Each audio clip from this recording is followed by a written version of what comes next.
So now we're going to talk about attaching the skin to the frame of the hoop house.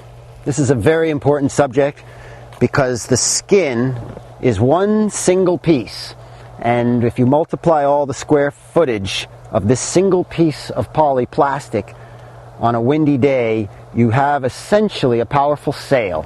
And if it's not well secured, it can blow off and really take the whole hoop house down.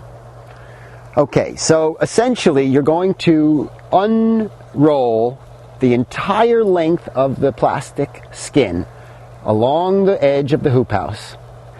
And you're going to, with help, on a calm day preferably, you're going to throw ropes up and over the cage, up and over the skeleton of the hoop house, and then gently slide the first skin entirely over the top until you have covered the metal skeleton, leaving 1 foot or more of extra along the bottom edge.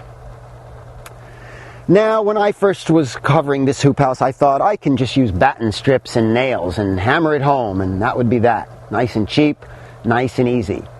But here's an instance where a little bit of technology goes a long way. I introduce you to the wiggle wire. Wiggle wire is an ingenious system by which, through the use of an aluminum track secured with screws to the hip board, we can attach the plastic, in this case 2 plastic layers, using this small piece of wire. Let me demonstrate. So we start by inserting the first piece of wiggle wire, being careful of the eyes.